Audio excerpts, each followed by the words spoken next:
Esteja convosco. Ele está no meio de nós. Proclamação do Santo Evangelho de Jesus Cristo, segundo Mateus. Glória a vós, Senhor.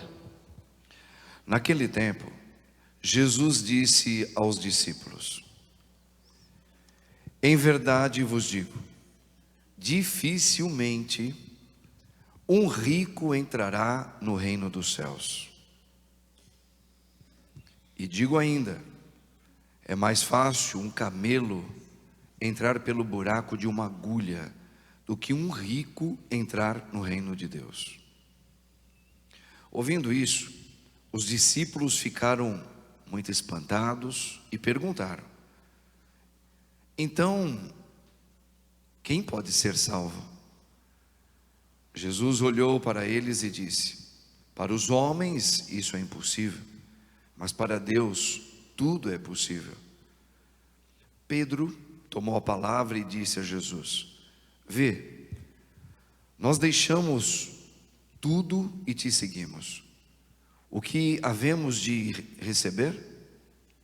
Jesus respondeu: em verdade vos digo, quando o mundo for renovado e o Filho do Homem se sentar no trono de sua glória, também vós que me seguistes, havereis de sentar-vos em 12 tronos, para julgar as 12 tribos de Israel.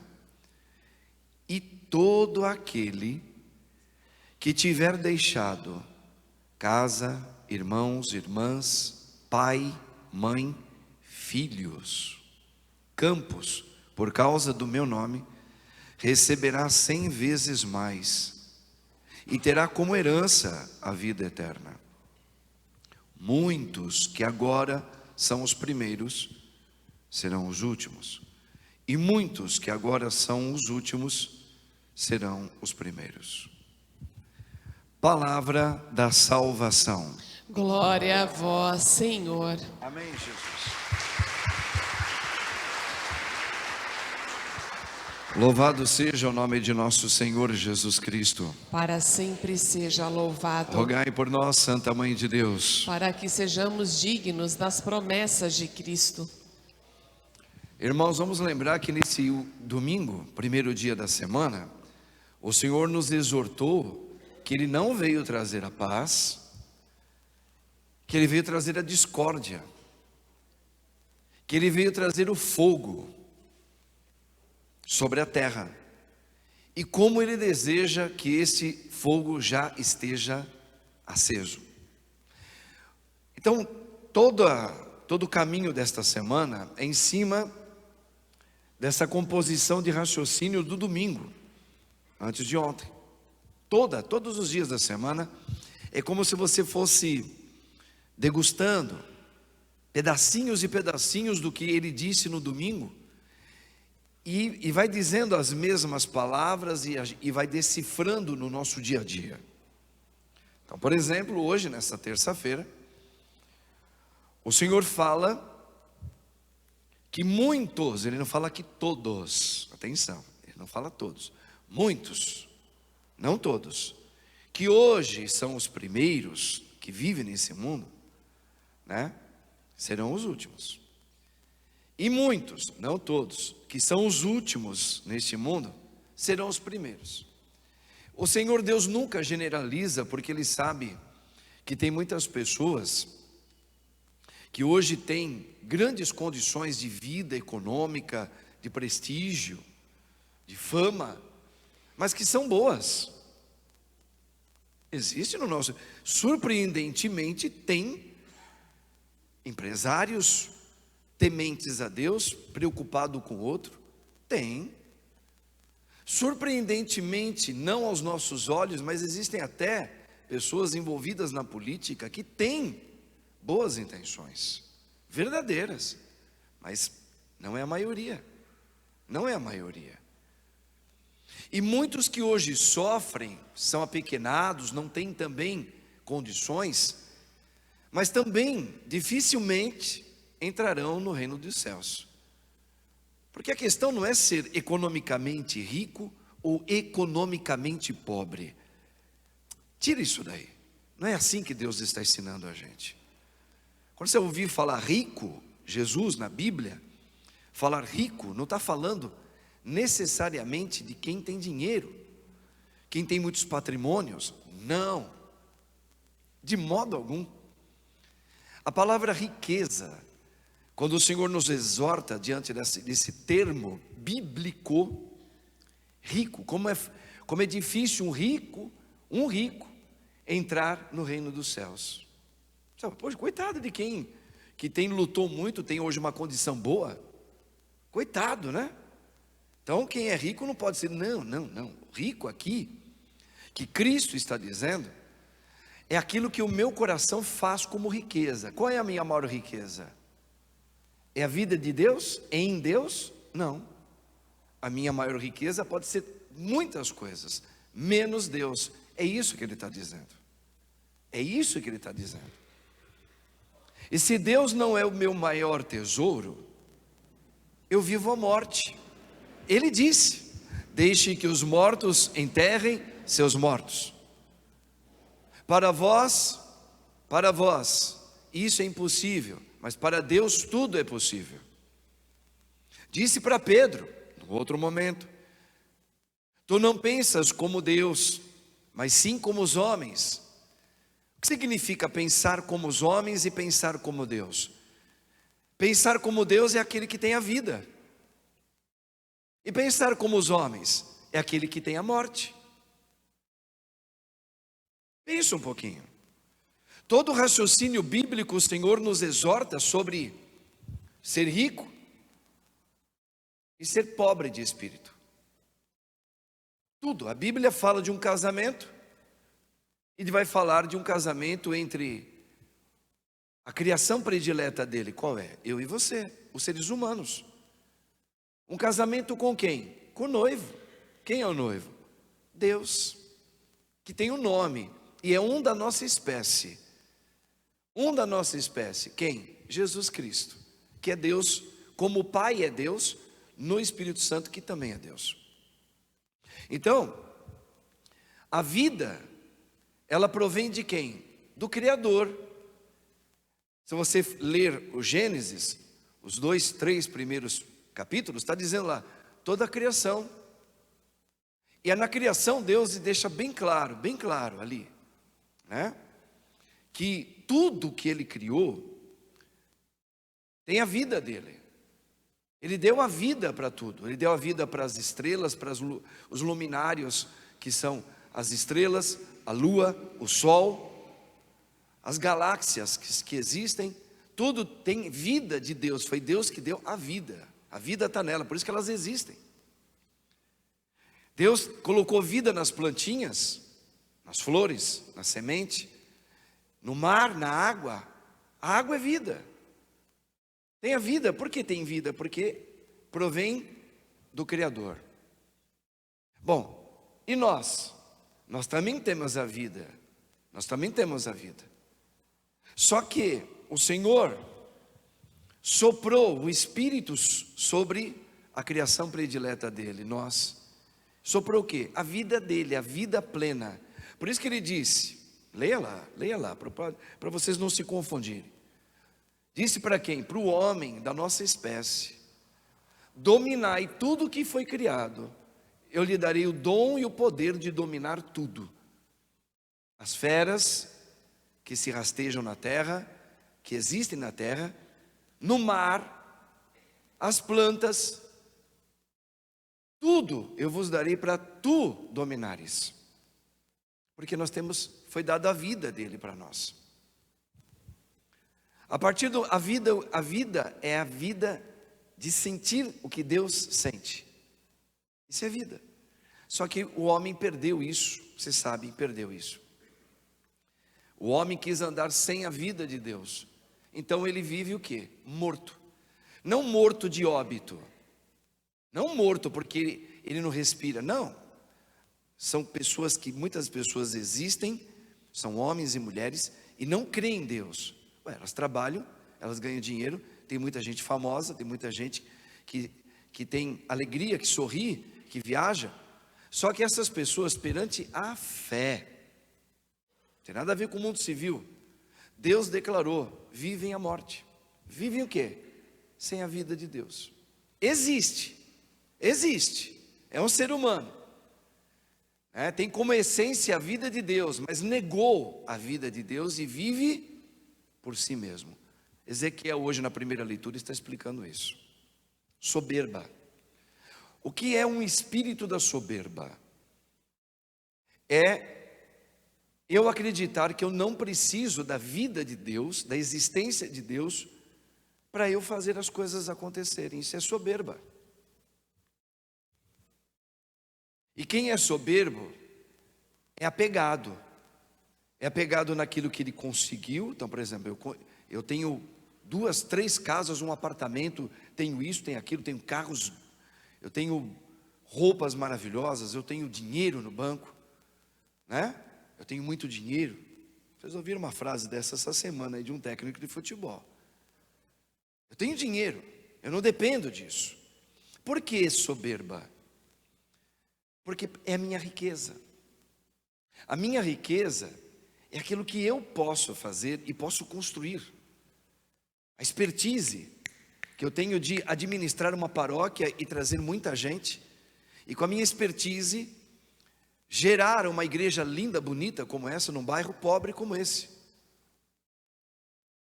Sim, muitos padres têm essa expertise, muitos artistas têm. Nosso querido Jô Soares, que faleceu agora nesses últimos dias, estão aí falando, para quem vai ficar toda a riqueza dele? Era um homem rico economicamente. E aí, o filho dele, o único filho dele, morreu alguns anos atrás. Ele não tem mais a esposa, não tem irmão.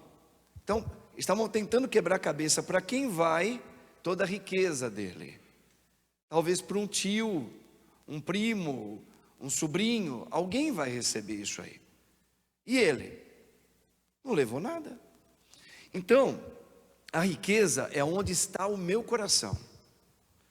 Quando Jesus fala, é mais fácil um camelo entrar por um buraco de uma agulha. Agulha é um espaço, vocês sabem, lá no Oriente, são aqueles locais de passagem, que só no Oriente tem, que é como se fosse há pequenos arcos no local, numa praça, que ali para passar, só passa uma pessoa, de tão estreitinho que é, e passa de um lado para o outro. Então a agulha é chamado isso aí, esse local. Então o camelo é um animal grandão, bem maior do que um homem. Então ele falou, é mais fácil um camelo passar por uma agulha do que um rico, ou seja, do que uma pessoa cheia de si, e que a riqueza dela é aquilo que ela faz, é aquela que ela construiu. E ela fala, foi por mérito meu. Ela não tem a capacidade de dizer, tudo que eu tenho, como diz a leitura que a gente fez do domingo aqui, tudo que eu tenho, ou pouco que eu tenho, é por graça de Deus. Não, foi por mim, eu consegui, porque eu sou bom. Se eu não fosse tão bom, eu não teria essa casa linda que vocês estão vendo aqui, ó. Eu não teria carros importados, eu não ia blindar o meu carro. Se eu não fosse um cara muito esperto, então veja, essa é a riqueza. Não tem nada a ver com riqueza, é o apego. E por isso que tem pessoas que monetariamente não é rica, mas é rica no apego. Pobres apegados, que tem alguma coisa neste mundo aqui que não abre mão. Vamos dar exemplo de alguns? Aqui começa a doer as explicações de Cristo. Não é a minha não, viu? Não é a minha não, porque já doeu em mim no primeiro momento. Eu tive que rezar muito para entender o que o Senhor estava falando. E é somente na oração que a gente entende. Por exemplo, eu falava com alguém que a Virgem Maria tinha um único filho, biologicamente falando. Todo mundo sabe disso, Jesus. Quando morre o filho dela, morreu jovem, e morreu a pior morte existente. Foi a pior, pregado numa cruz. Ele foi morrendo aos poucos, ele foi perdendo a respiração aos poucos na frente da mãe, considerada a pior morte de todos os tempos. Só quem era gravemente bandido, monstruoso, que pagava uma morte daquela. Jesus foi pregado numa cruz, diante da mãe dele. A mãe dele ficou em pé, vendo a morte do filho, chorou muito, porque ela recebeu uma profecia de Simeão, que disse: uma espada passará o teu coração. E ela é grande, hein? Ela sofreu esse martírio, chorou muito, mas ela estava em pé. O choro cheio de esperança, que tudo aquilo que ela estava experimentando no hoje da vida dela, aquele amargo de ver o filho morrer na frente dela, morrendo aos poucos na frente dela, aquilo é uma agonia na alma de uma mulher, de uma mãe como Nossa Senhora, único filho dela. Ela não tinha outro, não.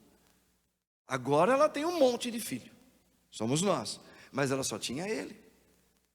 A dor de Maria foi uma coisa assim que é incomparável às dores. Pode perder o filho atropelado, com acidente de moto, com tiro, com erro médico, jovenzinho, criança, numa cirurgia morreu, com uma doença grave. É horrível, mas não se compara à dor de uma mulher chamada Maria. Só que ela permaneceu em pé. O que fez essa mulher estar em pé, convicta de uma fé? Ela tinha uma convicção de fé, não uma convicção humana, não de um otimismo, mas de uma fé inabalável, que mesmo vendo o filho dela na frente dela morrendo, ela teve uma fé. Deus sabe para que esse meu filho está morrendo, e eu vou esperar em Deus, porque eu não serei decepcionada. Então Maria, ela estava ali, ela chorou, mas ela mostrou uma impecável fé. Por quê? Porque a grande riqueza da vida dela, e ela sempre fez por onde ser Deus. Então tudo aquilo que Deus organizava, mesmo no sentido de perda, de ganho, de decepção, de perseguição na vida dela, quem era a riqueza da vida dela? Deus eterno. Ela falou: Senhor, eu creio que tu sabes o que tu estás fazendo, mesmo que para mim me caiam lágrimas, mesmo que no meu coração dói, queima, como nunca um ser humano poderia aguentar uma dor de uma espada, mas porque tu és a minha riqueza, eu espero uma fé convicta, que eu não serei desmerecida, nunca. E não foi. Agora a gente tem circunstâncias de pessoas que perdem um parente e que fica muito tempo depressivo. Alguns chegam a tirar até a vida porque não aguentam o golpe da perda de um ente querido que era muito próximo de si. Tem gente que se mata. Se não se mata porque não tem coragem, se mata com deixar que a tristeza, a depressão abata ela vai diminuindo, não come, não bebe, não sai, não vai, fica doente, doentinha, entra em coma, morre. Por quê? Morreu de tristeza. Por quê? Porque a riqueza até então, desta mãe, ou desse pai, ou desse irmão, ou desse parente, ou desse amigo, era o filho dele, era o filho dela. A riqueza era minha mãe, era o meu pai, era o meu filho. E quando essa minha riqueza foi tirada de mim, eu desabei. Eu não só chorei como Maria. Seria bom que só chorasse como Maria, cheia de convicção de fé. Não, eu desabei mesmo, porque me foi tirado a minha riqueza. Então, portanto, esse segundo exemplo significa uma alma morta. Porque a riqueza que ela tem não é a vida, é naquilo que passa. Os filhos passam, o marido passa, a esposa passa, o cachorrinho passa. Tanto é que você tem que, se você vive 80 anos, você já contou quantos cachorrinhos você teve? Se você ama muito cachorro, um montão deles. Os animaizinhos passam, a riqueza passa, os patrimônios passam. Por isso, quem se apega nisso está morto. é pobre. É pobre. No verdadeiro sentido de pobreza, não econômica, é pobreza de espírito, de alma. Alma abatida, alma quebrada, alma sem sustento, alma sem a verdade. É uma alma, porque ela não tem a vida verdadeira, ela tenta fazer vida para ela nas coisas que ela conquista: filho, dinheiro, trabalho, marido, namorado, namorada, sexo, seja lá o que for. Então o Senhor hoje está colocando para nós uma questão: quem deixa pai, mãe, filhos, campos, por minha causa, encontrou a verdadeira riqueza. Não é deixar no sentido, então eu vou matar minha mãe para provar que eu amo a Deus. Não. Não. Que nem um teólogo da Igreja Católica, algumas pessoas que estão estudando teologia já devem ter ouvido falar, não vou falar o nome dele. Ele ouviu aquela questão quando fala assim: se os teus olhos te levam a pecar, corta. Jesus falou. Se os seus ouvidos te levam, corta, arranca o ouvido. Se a tua língua te leva a pecar, corta a língua. Só que no caso dele, que levava a pecar ele era o genital dele. Ele cortou, literalmente. Sobreviveu. Mas ele não entendeu o que Cristo falou. Não é para a gente eliminar a mãe da gente, para provar que Deus é o tesouro da minha vida, não, não mesmo. Então eu vou aceitar que o meu filho aceito, e até desejo, morre logo meu filho, seja de que maneira for, porque eu quero provar que Deus é o Senhor e a riqueza. Não, eu vou arrancar meus olhos porque eu estou pecando, eu fico olhando só aquelas mulheres bonitas, na internet, fico lá vendo, deixa eu arrancar meus olhos. Não, não é isso que Jesus falou. O linguajar, os sinais da ortografia, do linguajar para a gente entender Deus, não foram compostos na nossa época. Você tem que entender, o Senhor fala muito em parábolas. Quando fala de tirar, tira tudo aquilo que você faz como riqueza da tua vida. Não deixa ser riqueza. Não se apegue. Ame a sua mãe. Tanto é que tem mandamento: honrar pai e mãe. Gente, é mandamento de Deus. Agora, honrar pai e mãe não significa se apegue, faça da sua mãe a sua riqueza. Faça do teu filho que eu lhe confiei a sua riqueza. Não. Vocês têm uma prova claríssima no Antigo Testamento. Vocês já viram falar de um homem chamado Abraão, chamado pai do povo de Israel, e também nosso pai, porque ele é um exemplo para todos nós. Abraão desejou ter um filho. Deus concedeu a graça dele ter filho na velhice, com 100 anos de idade, biologicamente 100 anos. E a esposa dele tinha 90, 10 anos mais nova. Sara teve um filho. Agora detalhe, como Maria, vamos fazer aqui uma equação. Ele sempre teve Deus em primeiro lugar como riqueza na vida dele, sempre, Abraão. Mas ele desejava, como nós desejamos, comprar uma casa, ter uma casa na praia. Nós desejamos nos casar, para quem tem a vocação, ter filhos. Ele também desejou. O sonho dele era ter um filho. E pois Deus deu um filho na velhice e permitiu para que se servisse de exemplo para o evangelho de hoje, para nós entendermos isso. O filho nasceu, biológico dele. Ele louvou a Deus. Olha a humildade.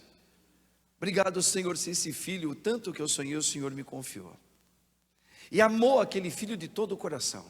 Só que chegou um momento na vida dele, que ele sempre amou a Deus em primeiro lugar, com todo o seu coração, com toda a sua força, com toda a sua alma, com toda a sua inteligência. Era isso que era Abraão. Mas quando o filho veio, garotão, inteligente, bonito, companheiro do pai, dia dos pais, estava lá o menino lá: papai, toma aqui, ó, parabéns para o seu dia. Aquela coisa encantadora que é a comunhão entre um pai e um filho. O rosto parecido com o pai, o jeito da mãe. Ele estava maravilhado, o homem estava babão. Só que quando ele foi perceber, ele estava com o coração dele dividido, cheio, apegado com o menino, estava muito apegado com o garoto, não estava mais dando aquele tempo de pensar em Deus com aquela gostosura a todo momento. Agora ele dividia a atenção com o filho e estava pegadão. Aí Deus vem, Abraão, ofereça um sacrifício para mim. Abraão sempre oferecia um sacrifício para Deus. Os sacrifícios sempre eram. Ele tinha um gado enorme, ele tinha uma manada de animais. Ele era um homem muito provido de Deus. Ele pegava sempre o melhor, matava e oferecia como holocausto agradável a Deus por tudo que ele tinha, como um dízimo. Ele fazia isso ano a ano, às vezes 2 vezes por ano ou mais. Porque ele falou: Senhor, tudo que eu tenho, tudo que eu sou, foi tu que me desses. Mas um belo dia o Senhor vem até o Abraão e fala: eu peço um holocausto para você. Sim, Senhor, vou preparar o animal. Não, pegue Isaque, o teu filho, ele será o holocausto. Meus irmãos, que notícia para esse pai. Só tinha ele como filho. E Deus pede que Abraão faça um sacrifício de quê? De entregar aquele que Deus permitiu que ele tivesse na idade avançada um filho. O menino estava bonito, lindão. O pai já tinha feito um uniforme todinho do Palmeiras para ele. Já ia levar para assistir o jogo do Flamengo no final de semana. Estava tudo certo. Mas Deus falou assim: prepara hoje. Pega o menino. E Abraão, ali pá! Ele entendeu tudo. Ele entendeu tudo. E tanto ele entendeu, que se vocês lerem essa passagem de Abraão, tem 2 serviçais deles que acompanham ele caminhando com o menino, né? E o menino começa a conversar com o pai: pai, cadê o novilho? E o pai, com o coração angustiado, dizia: filho, Deus providenciará, vamos subir até a montanha. E aí na hora que ele vai despedir dos serviçais, porque o pai e o filho vão subir até a montanha, onde Abraão vai fazer o sacrifício para Deus do menino, ele despede assim dos 2 companheiros serviçais dele: aguarda aqui o burrinho, o jumentinho, porque eu vou oferecer um sacrifício para o nosso Deus, e logo voltaremos. Falou no plural. Quem? Eu e o meu filho. Interessante, leiam essa parte. Ele não fala: e logo voltarei. Não, chegou a parte para os serviçais dele e disse: homens, segura aqui, fica por aqui. Eu vou com meu filho Isaque e vamos oferecer um sacrifício ao Senhor. Prepara tudo, aguarda aqui, porque nós voltaremos. Abraão voltou a ter a fé em Deus. Voltou a colocar Deus como princípio de tudo, como era sempre no princípio da vida dele. Deus é meu tesouro, Deus é minha riqueza. Meu filho é um reflexo desse amor primeiro que eu tenho por Deus. Ele reconheceu. Por isso que Deus, na hora H, vendo que Abraão ia oferecer mesmo, ia tirar a vida do filho, entregar, tipo assim: eu aceito tirar esse filho que eu tanto desejei. Maria fez isso. Quando ela esteve em pé, debaixo da cruz, com Maria Madalena do lado, o menino João, o rapaz João do lado, Maria também, não com palavras, mas de alma, ela disse: eu aceito e ofereço esse sacrifício de dar o meu único filho a ti, ó meu Deus, porque eu sempre acreditei que tu estás sempre comigo. Abraão teve a mesma fé de Maria, ou Maria teve a mesma fé de Abraão? Escolhe. E naquele momento, o gesto de Abraão, no caso ali era um episódio dele, ele ia sacrificar o menino, amarrou o menino, colocou as lenhas do lado, o menino olhando para o pai, imagina a cena, e quando ele ia dar o golpe, o Senhor envia um anjo e diz: Abraão, não faça isso, não tire a vida de Isaque, porque agora eu sei quem é a sua riqueza. Tu não se apegastes mais ao filho. Isso é para mim, irmãos, que sou um padre. Isso é para você, meu irmão, minha irmã, vocês que estão agora nos acompanhando pelas redes sociais. É isso que Jesus está falando. Por isso que ele está dizendo: quem é apegado faz de si, ou alguns, ou alguém, sua riqueza, é morto. Não tem a vida comigo. Por que vai entrar no reino dos céus? Quem é que entra no reino dos céus?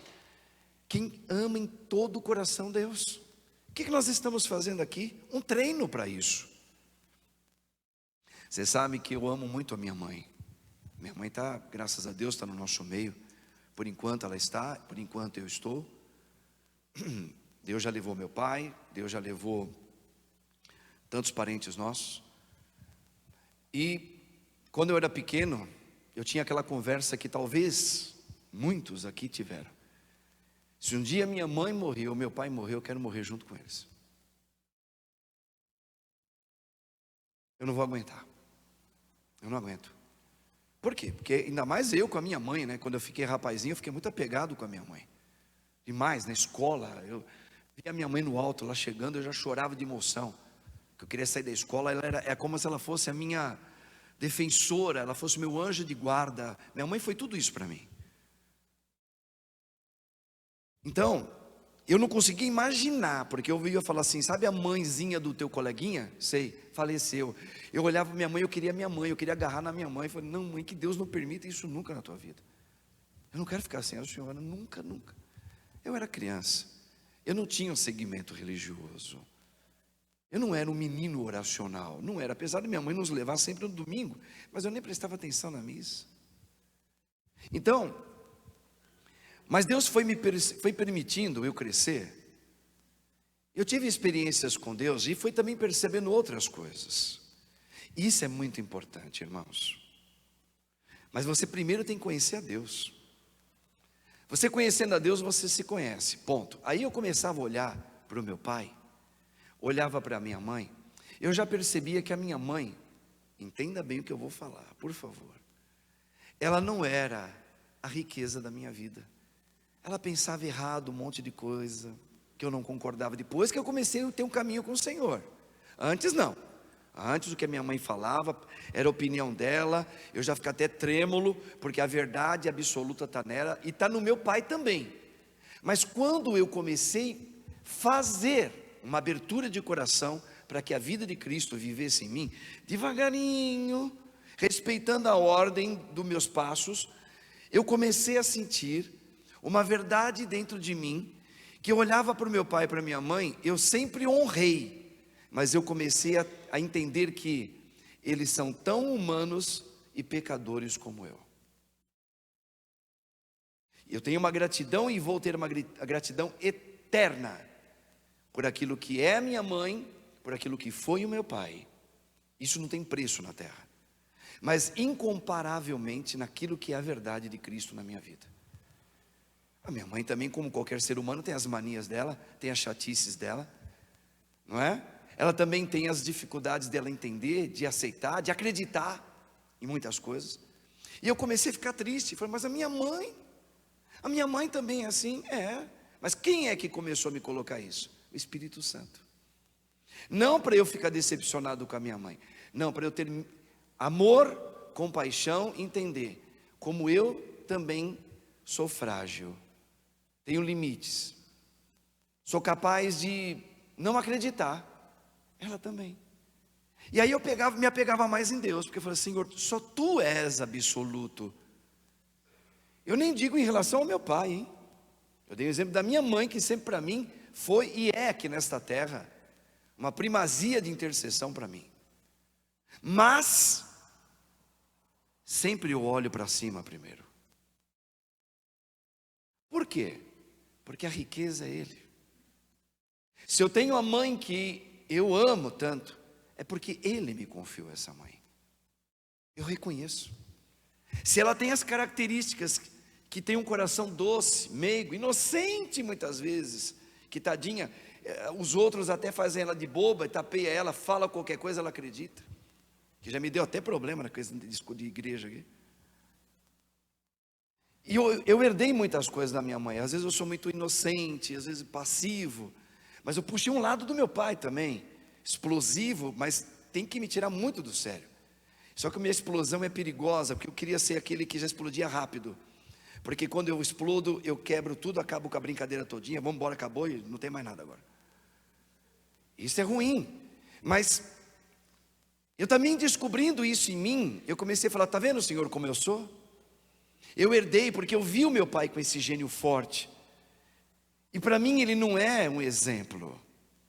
Tu és o exemplo. Entende, irmãos, o que o padre está falando aqui? Então, a gente começa a enxergar o outro sem julgá-lo, mas falando, viu, ele é tão fraco quanto eu. Então eu começo a descobrir que a única riqueza verdadeira, que é impecável, que não falha, nunca, e que me ama do jeito que eu sou, entende quando eu caio, perdoa na hora que eu falo, Senhor, veja onde eu cheguei, não é a minha mãe. Não é o meu pai. Apesar que mãe sempre vai pegar o filho quando ele cair. Mas talvez ela nunca vai acreditar que você verdadeiramente esteja arrependido de ter aquela vida. Mas ela vai pegar porque ela é mãe. Agora Deus sabe, Ele enxerga e faz a leitura do teu coração. Então Ele é minha riqueza. Ele passou a ser o meu tudo. Meu tudo.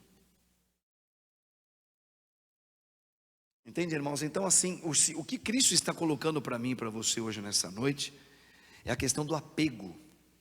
Não faça das coisas que você criou, né, a tua riqueza, o teu Deus. Se tirar, acaba com você. Você entra em desespero, você entra em choque. E aí hoje, eu não sei. Cada caso é um caso. Deus já levou a minha avó que me criou, já levou tios que eu amo, já levou o meu pai. Se um dia, eu não sei, se Deus levar minha mãe primeiro do que eu, porque isso não é uma matemática exata. Eu não sei como é que eu vou sentir. Eu não sei como é que eu vou reagir. Mas por isso mesmo, que a cada vez mais eu me apego nele. Para que ele seja e continue sendo, e eu quero isso. Aí está, eu quero isso. Que ele seja o tudo da minha vida. Tudo. A razão, a palavra que diz ressurreição, eu acredito. É por causa dele que eu acredito que eu vou ver a minha avó. É por causa dele, perfeito, que eu acredito que eu vou ver o meu pai. É por causa dele que eu acredito que o filho de muitos que morreram aqui, por causa da intercessão das mães, eu vou encontrar no céu. Por causa de Cristo, não é por causa da minha mãe.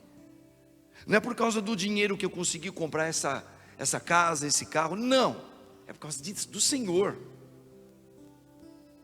Então, irmãos, a soberba é onde ela reflete onde está a minha riqueza.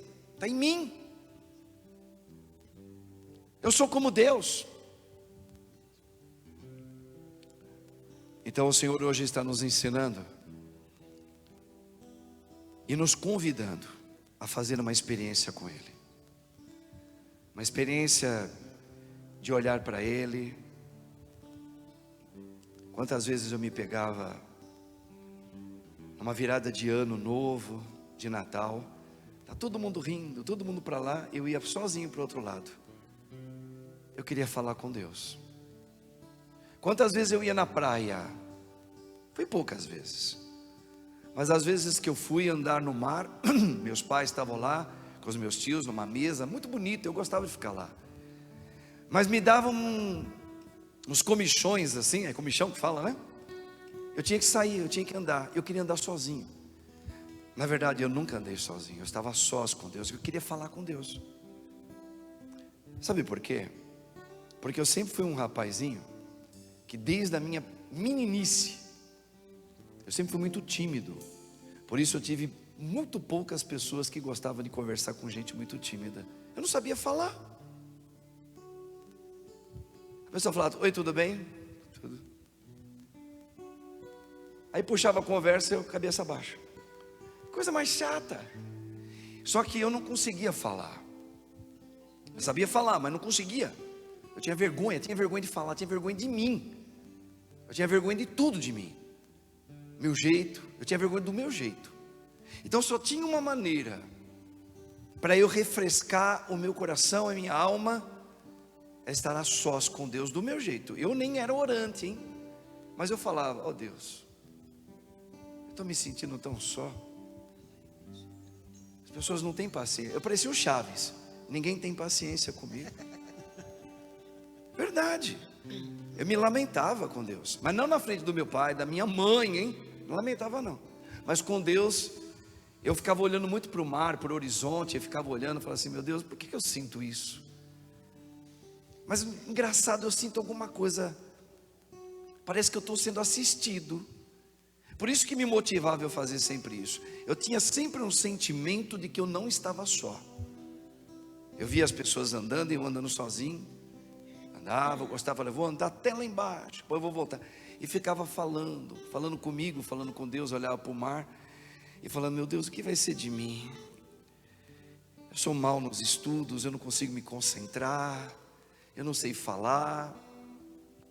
O meu pai, eu percebo que meu pai não tem muita paciência comigo. A minha mãe não tem muita voz. Só a minha mãe fica me defendendo, mas ela também não pode fazer tudo por mim. Ela também gosta, ela ri, ela tem as amigas dela, e eu não tenho ninguém. Eu não tenho ninguém. Então, irmãos, Deus foi permitindo eu, e tenho certeza que muitos aqui, a ter esse tipo de experiência. Deus permite. Para quê? Na esperança. Esperança vem do Espírito, de que eu não dê a resposta contrária, de me matar, mas de falar: Senhor, eu só tenho a Ti, meu Deus. Tudo passa. O pai da gente passa, a mãe da gente passa, os irmãos passam, mas o Senhor não passa na minha vida. Até quando eu era noivo, eu tinha medo da minha noiva descobrir que eu tinha meus medos. Eu falava para Deus: Deus, olha aí, depois que eu casar, como é que vai? Se eu mostrar os meus medão para ela aqui, como é que fica? E talvez foi isso que foi me atraindo cada vez mais para Deus, sabe? Porque uma coisa eu notei, e termino minha homilia. Um sinal estranho Deus fez na minha vida. Hoje é dia 16 de agosto de 2022. Hoje está fazendo também 45 anos da morte de Elvis Presley. Eu não sei por que eu gostei tanto desse artista com 8 anos de idade. Não sei por quê. Mas uma coisa aconteceu para mim. Não sei se isso foi um milagre, mas eu vejo como um sinal de Deus. Com 10 anos de idade, 2 anos depois da morte do Elvis, eu fanzaço dele, gago, chorava na 4ª série. Thelminha está aqui, minha amiga. Não sei se ela sabe dessa história toda, mas ela deve lembrar. Eu era um menino chorão. Só que chorava em ser. As professoras tinham um amor por mim, que eu não chorava aquela bocona aberta. Eu sempre fui até delicado, eu fui um gentleman até para chorar. Eu chorava silencioso, porque eu não queria atrapalhar. Eu tinha vergonha de imaginar que alguém estava escutando o meu choro. Eu engolia o choro. Eu só ficava com o nariz vermelho, e os olhos vermelhinhos. Que eu ficava: mãe, você vai voltar, mãe. Mas aí a professora descobriu que eu gostava do Elvis. Ela sabia como eu era meio tonto. E ela disse: Marcos, vem aqui. Fiquei sabendo que você gosta. Ela nem perdeu muito tempo, ela já foi logo na pergunta. Fiquei sabendo que você gosta muito de Elvis Presley. Eu também. Quando ela falou isso para mim, eu olhei para, eu falei, o que ela vai falar comigo? Ela falou do Elvis Presley, não gaguejei. A senhora gosta do Elvis? Gosto muito. Professora Vilma. Não gostava nada. Ela podia gostar, mas ela não era fã. Falou assim, qual é a música que você gosta do Elvis? Aí eu falei, muitas, professor, muitas. Mas foi mais uma sua aí, conta qualquer uma. Eu falei, Suspicious Minds, sem gaguejar. Ela falou assim, você tem essa música na tua casa? Tenho. Próxima aula você traz? Trago. Olha a psicologia da professora. E ali, ela conseguiu trazer uma vitrolinha dela, pediu para que na sala de aula, todo mundo ia escutar a música que eu gostava muito, de um cantor que eu gostava muito, Elvis Presley. E aí eu levei, ela colocou, escutamos a música do Elvis. Quando ela parava de falar as coisas do Elvis para mim, alguma coisa, eu me encolhia nesse mundo que eu sempre estive. Medo, insegurança, choro. Mas ali eu estava no clima ainda, falando do Elvis. E ela disse, em particular, muito bem, eu amei essa música é linda. Você fica livre. Você teria coragem de um dia, esta música, eu trago a vitrolinha, eu converso com seus coleguinhas aqui, ninguém tem o direito de rir ou brincar com você. Você dublaria esta música do Elvis aqui para todo mundo ver? Eu falei, dublo. E dublei. E quando eu dublei, os meus coleguinhas não fizeram cara de faz de conta que eu estou gostando. Não, eles estavam assim, ó, que isso? E não é que ele tem um jeitinho igual do Elvis mesmo? Só vi os comentários. E as menininhas então aí nem falam, deixa pra lá. De verdade, gente, por Deus está no céu. Thelma, você não lembra quando a diretora depois pediu para que eu fizesse uma apresentação em toda a escola, no turno da escola? As pessoas ficaram. Agora, eu acabava de dublar, é como se tirasse a corda minha e eu voltasse a ser aquele morto. Depois de muito tempo, aconteceu algo parecido. Eu estava muito mal, com 19 anos de idade. E aí uma pessoa falou, eu queria fazer um grupo de reflexão bíblico na casa da dona Almerinda, minha mãe.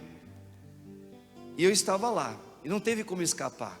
Aí até aquelas senhoras todas, você lembra, dona Nairzona, a mãe da Helenice estava, até um monte de gente, tudo. A mãe da Helenice faleceu. Estavam lá aquelas senhoras, pegaram a Bíblia e começaram a falar. E eu comecei a ouvir, sentadinho, quietinho, 19 anos, 18, 17, estava ali. Quando elas têm aquele momento, leram, o que vocês entenderam da palavra? Eu era muito tímido. Nenhuma senhorinha falava nada, tudo cabeça baixa, inclusive minha mãe. Aquilo começou a me dar uns comichão. Eu falei assim, alguém tem que falar. Ninguém vai falar? Eu falei assim, sem gaguejar, que eu gaguejava. Posso? Claro, as venhas, claro, pode falar. E comecei a falar o que eu estava entendendo da palavra de Deus, trazendo para o hoje da nossa vida. Essas mulheres sabiam como eu era. Elas ficaram assim, olharam para minha mãe, olharam para mim, e falaram, nossa, que lindo esse pensamento que você trouxe, Marcos. Nossa, daí começaram, e começaram a me incentivar a ir nos grupos de reflexão bíblica e ser um porta-voz delas. Mas quando acabava aquele momento, eu voltava de novo naquela minha gagueira, aquela insegurança doída. Então, irmãos, o Senhor já estava preparando o meu caminhar aqui na terra. Não necessariamente para ser padre, para tê-lo como o amor, a riqueza da minha vida. Porque eu só percebi que Deus já fez um ensaio com Elvis, trouxe um brinde no grupo de reflexão bíblica, para depois me chamar plenamente para Ele. E hoje eu estou aqui como um padre, conversando com vocês. Ninguém acredita que eu sou um cara tímido, um padre tímido, não é? Não dá para acreditar. Por quê? Não foi por causa da minha mãe. Por mais, ela tem uma participação, ela intercede até hoje. Mas foi porque Deus é a riqueza da minha vida. É com Ele que eu choro, é com Ele que eu choro, é com Ele que eu falo, é com Ele que eu louvo em tudo. Tudo que, Senhor, que hoje o que o Senhor fez de mim até aqui é por graça tua, porque eu não sou nada. Se não fosse a tua graça, eu era apenas morto. Morto. Então, irmãos, que essa reflexão o Senhor possa aguçar cada vez mais o meu coração como padre e também o coração de vocês. Que a gente se apegue com Ele, reze, saiba que tudo vai passar. E tudo passa mesmo, vocês já perceberam, né? Só Deus não passa. Somente em Ti construirei a minha casa. Somente em Ti colocarei minha esperança. Somente em Ti construirei a minha casa. Somente em Ti construirei minha esperança. Pois só em Ti minha alma achou descanso. Pois só em Ti eu pude respirar. Pois só em Ti minha alma achou descanso. Só em Ti eu pude respirar. E o meu coração deseja Te encontrar, como a terra seca anseia pela chuva. Vem me saciar, pois eu descobri que aqui é o meu lugar. E o meu coração deseja Te encontrar, como a terra seca anseia pela chuva. Vem me saciar, Espírito Santo, pois eu descobri que aqui é o meu lugar. E o meu coração deseja Te encontrar, Senhor. como a terra seca anseia pela chuva. Vem me saciar, pois eu descobri que aqui é o meu lugar. Aqui é meu lugar. E o meu coração deseja Te encontrar, como a terra seca anseia pela chuva. Vem me saciar, pois eu descobri que aqui é o meu lugar. E o meu coração deseja Te encontrar, como a terra seca anseia pela chuva. Vem me saciar, pois eu descobri que aqui é o meu lugar. Amém, Jesus. Coloquemos tudo no colo da Virgem Maria, irmãos, de Nossa Senhora, porque ela nos leva ao Filho dela. Coloque a sua vida, coloque as pessoas por quem você está trazendo no coração. Você sabe que precisa se desapegar de tantas coisas, não é? Talvez começando em você, e depois vai trazendo cada um deles também. Coloque para a mãe e o padre eleva a Deus como sacrifício. rogai por nós, Santa Mãe de Deus. para que sejamos dignos das promessas de Cristo. Ave Maria, cheia de graça, o Senhor é convosco. Bendita sois vós entre as mulheres, bendito o fruto do vosso ventre, Jesus. Santa Maria, Mãe de Deus, rogai por nós, pecadores, agora e na hora de nossa morte. Amém. Amém. Se vocês me permitem, eu quero só rezar aqui junto com vocês, pedindo em nome de Jesus, para que seja quebrado todo espírito de síndrome do pânico. Síndrome do pânico, as pessoas sentem falta de respiração. Tem pessoas que sentem falta de ar, palpitações, o coração começa a saltitar, falta ar. Clinicamente não tem nada, não tem câncer, não tem diabetes, não tem nada. Pode ter no máximo um incômodo estomacal, mas tem sim síndrome do pânico. Por isso eu quero pedir agora em nome do Senhor Jesus, como sacerdote, por aqueles que foram atingidos por esse espírito maligno, que sofre, que entra em desespero, abre as janelas, a família fica totalmente transtornada, como se faltasse ar, como se tampasse tudo, mas os pulmões estão bons, o pulmão funciona normalmente, todas as áreas respiratórias funcionam normalmente, mas sente falta de ar.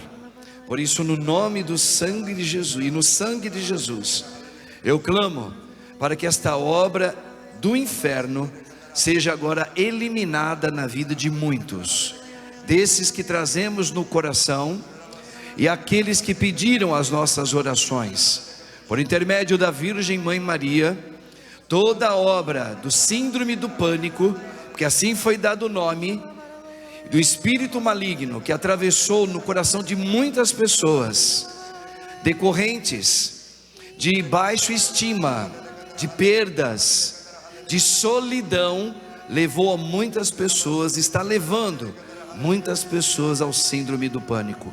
A cruz sagrada seja a minha luz, não seja o dragão meu guia. Retira-te, Satanás, nunca me aconselhes coisas vãs. É mal que tu me ofereces, bebe tu mesmo os teus venenos. São Miguel arcanjo, defendei-nos no combate, sede nosso refúgio e proteção contra as maldades e as ciladas do demônio. Ordena-lhe Deus instantemente, o pedimos. E vós, príncipe da milícia celeste, pela virtude divina, precipitai no inferno a Satanás e a todos os espíritos malignos que andam pelo mundo para perderem as almas. Assim seja, no nome e no sangue de Jesus. A santa vontade de Deus seja agora cura e salvação na vida de muitos. E eu ordeno que toda obra satânica de contaminações espirituais no passado, rejeições, palavras duras que muitos ouviram e não processaram bem, seja agora eliminada no nome do Pai, do Filho e do Espírito Santo. Só Jesus é o Senhor. E eu clamo pela tua vida, meu irmão, minha irmã, porque Jesus veio para que o impossível da tua vida se realizasse. Por isso, no nome e no sangue de Cristo, que o Senhor vá onde ninguém pode ir, no passado da tua vida, nas decepções que você teve, toda rejeição em vários momentos da tua vida, como homem, você como mulher, como mocinha, todas as palavras que foram de indiferença à tua presença naquele lugar, atingiu todo o seu emocional. Que o sangue de Cristo penetre agora o mais fundo da tua alma e possa trazê-lo novamente para a verdade e para a vida dele. Que o Espírito Santo agora, com a intercessão da mãe, venha visitar você e aqueles que você traz no teu coração, aqueles que já tentaram até o suicídio, pessoas depressivas, pessoas com baixa estima, pessoas que estão derrubadas no desânimo, pessoas que se comparam o tempo todo.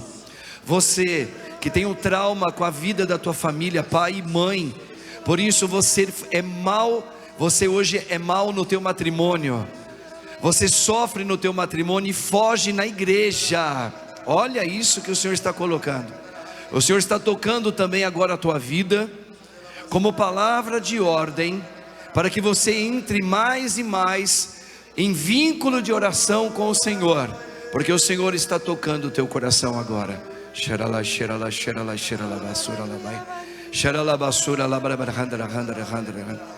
Todo mal de rejeição afetou até a sua fisionomia. Você não se aceita, você se acha muito feia. Por isso muitas vezes a tua conduta dura, desconfiada, e a necessidade de chamar a atenção das pessoas. O Senhor está curando. Quando o Senhor mostra, o Senhor está curando agora. Obrigado, Senhor. Toda a opressão no coração de muitos aqui.